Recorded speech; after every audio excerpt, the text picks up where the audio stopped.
જય સોમનાથ વિદ્યાર્થી મિત્રો, મારું નામ છે ગોંડલિયા આનંદ આર. મારો વિષય છે ભૌતિક વિજ્ઞાન એટલે કે ફિઝિક્સ.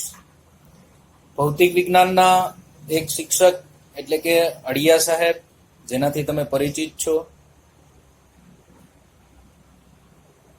પેલા તો તમે બધાએ ધોરણ 10 સારી રીતે, સારા માર્ક્સથી, સારા ટકાથી,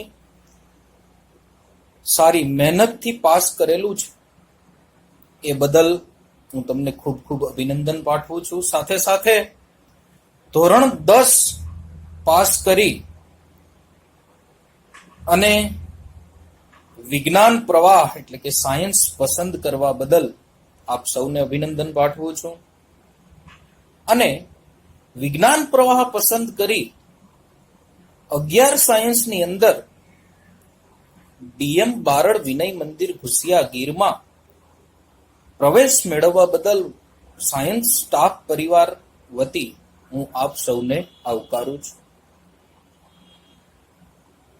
ધોરણ 10 ની અંદર આ વખતે લગભગ તમે બધા સાયન્સના વિષયોથી પરિચિત થયા. વિજ્ઞાનની અંદર જે વિજ્ઞાનનું સંદર્ભ સાહિત્ય આવતું એમાં પણ વિષયોનું અલગ અલગ આવતું.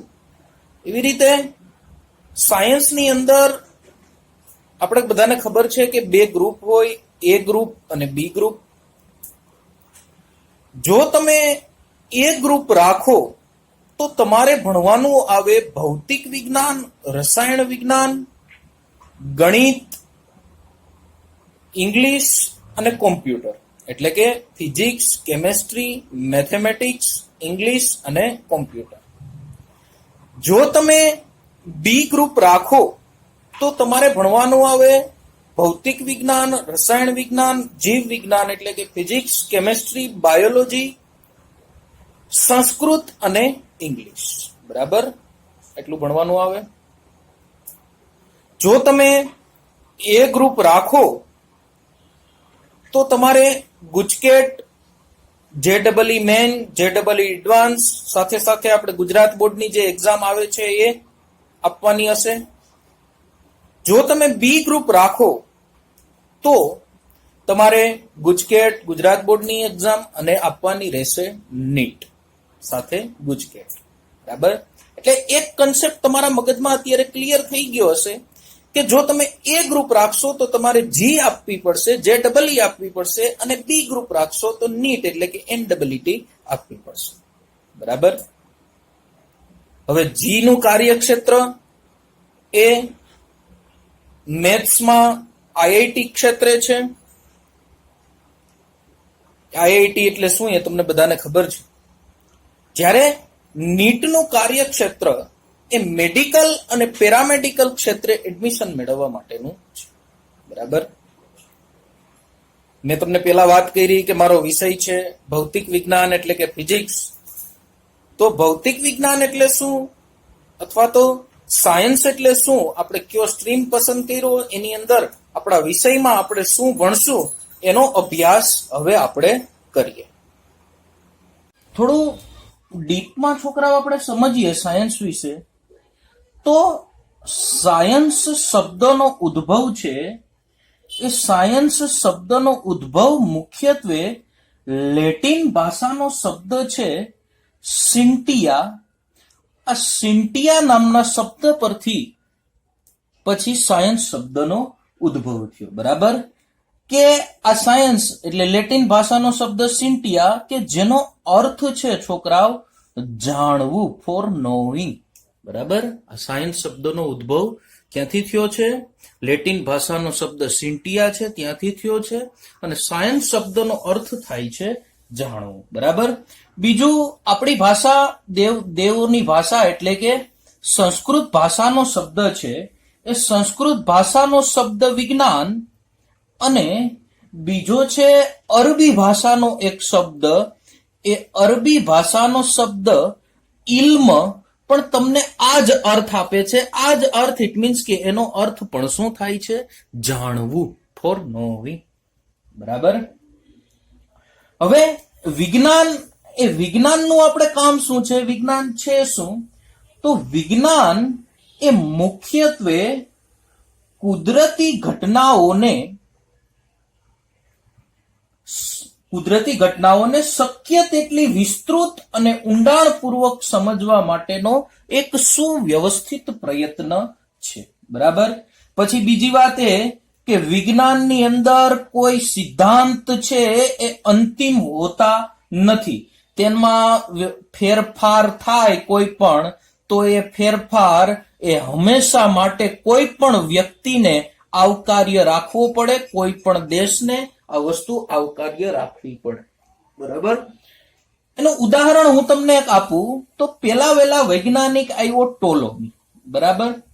આ ટોલોમી નામના વૈજ્ઞાનિકે આપણું જે સૂર્યમંડળ છે એ સૂર્યમંડળનું એક મોડેલ બારોબાર પાડ્યું, અને એ મોડેલ છે એ ટોલોમીનું હતું પૃથ્વી કેન્દ્રીય.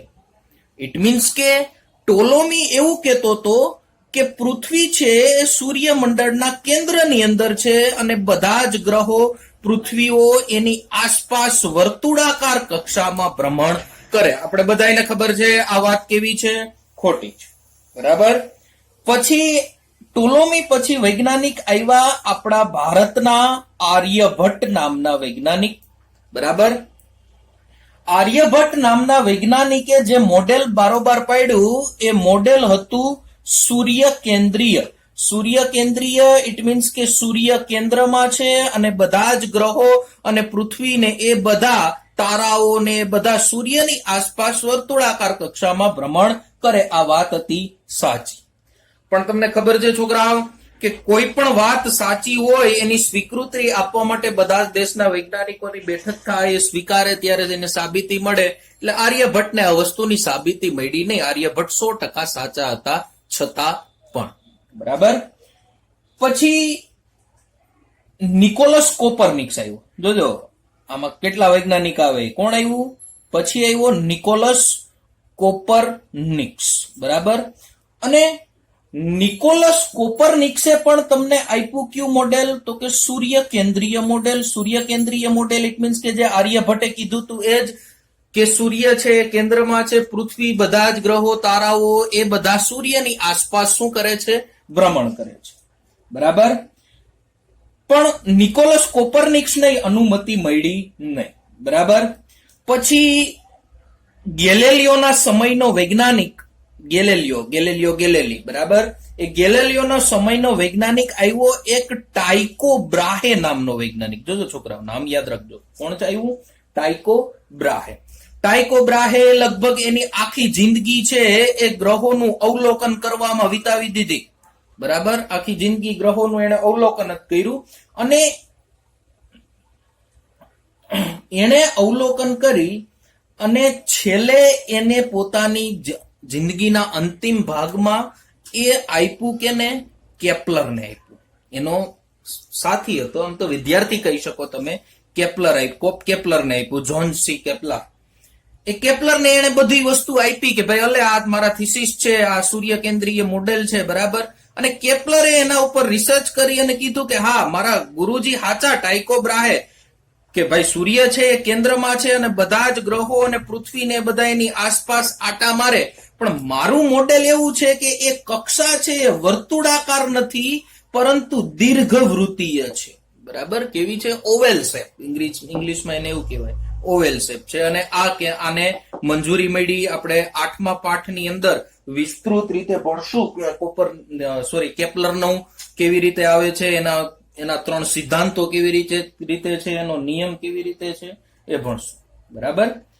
પછી આની અંદર હું તમને હું સમજાવું છું કે આ વિજ્ઞાનની અંદર કોઈ વસ્તુ અંતિમ હોતી નથી, એમાં ફેરફાર આવકાર્ય હોય. એટલા વૈજ્ઞાનિકોના ઉદાહરણ દ્વારા મેં તમને સમજાવ્યું કઈ રીતે ફેરફાર થઈ શકે. બરાબર. બીજી વાત હું તમને એ કરું કે પ્રકાશ છે એ ઘણા વૈજ્ઞાનિકો હાઇગેન્સ ને એ બધાના સિદ્ધાંત તમે ભણો તો એ પ્રકાશનું કયું સ્વરૂપ દર્શાવે છે? તરંગ સ્વરૂપ. પ્રકાશ કેવો છે? તો કે ભાઈ તરંગ સ્વરૂપે પ્રકાશ છે. બરાબર. પણ જો તમે ફોટો ઇલેક્ટ્રિક અસર ભણો, ધોરણ 12 ની અંદર ભણવાની આવશે ફોટો ઇલેક્ટ્રિક અસર, તો એ ફોટો ઇલેક્ટ્રિક અસર છે એ પ્રકાશનું તરંગ સ્વરૂપ છે એ સાબિત કરી શકતી નથી. ફોટો ઇલેક્ટ્રિક અસર એ પ્રકાશનું તરંગ સ્વરૂપ સાબિત કરી શકતી નથી. બરાબર. આ તરંગ સ્વરૂપ સાબિત ન કરી શકી એટલે નવા ફિઝિક્સનો નિર્માણ થયો, એને ક્વોન્ટમ મિકેનિક્સ તરીકે ઓળખવામાં આવે. આ શું એ બધું આપણે વિસ્તૃતથી પછી ભણશું. બરાબર. હવે આ વાત આપણે વિજ્ઞાનની કરી અને વિજ્ઞાનની વાત પણ લગભગ મેં બધી કરી એ કોના અનુલક્ષીને કરી? તો કે ભાઈ ફિઝિક્સને અનુલક્ષીને કરી. વિજ્ઞાનની વાત બધી જ મેં કોને અનુલક્ષીને કરી? ફિઝિક્સને અનુલક્ષીને. બરાબર. ફિઝિક્સ એનો ગુજરાતી શબ્દ આપણે બધાને ખબર છે કે ફિઝિક્સને ગુજરાતીની અંદર શું કહેવામાં આવે છે? ભૌતિક વિજ્ઞાન. બરાબર. ફિઝિક્સને ગુજરાતીમાં ઓળખવામાં આવે ભૌતિક વિજ્ઞાન છે તરીકે. બરાબર. અને એનો અર્થ એટલે કે ફિઝિક્સનો અર્થ લગભગ પ્રકૃતિ એવો થાય. એવો થાય પ્રકૃતિ. બરાબર. પ્રકૃતિનો અભ્યાસ, કુદરતના મૂળભૂત નિયમનો અભ્યાસ, વિવિધ પ્રાકૃતિક ઘટનાઓ, બરાબર, એની અભિવ્યક્તિ, આ બધાના અભ્યાસને ભૌતિક વિજ્ઞાન તરીકે ઓળખવામાં આવે. બરાબર.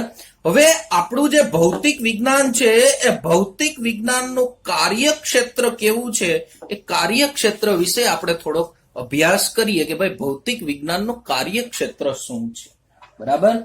તો ભૌતિક વિજ્ઞાનનું કાર્યક્ષેત્ર મુખ્યત્વે તમને બે વસ્તુ તરફ લઈ જાય, બે વસ્તુ એ સમજાવે. એક છે, છોકરાઓનું વિભાગ પાડી દઉં, એક છે સ્થૂળ ભૌતિક વિજ્ઞાન, એટલે એને ઇંગ્લિશમાં કહેવામાં આવે મેક્રોસ્કોપિક તરીકે, અને બીજું છે સૂક્ષ્મ ભૌતિક વિજ્ઞાન, એટલે એને ઓળખવામાં આવે માઇક્રોસ્કોપિક તરીકે. એટલે શું થયું? સ્થૂળ અને સૂક્ષ્મ. બરાબર. સ્થૂળના પાછા વિભાગો છે.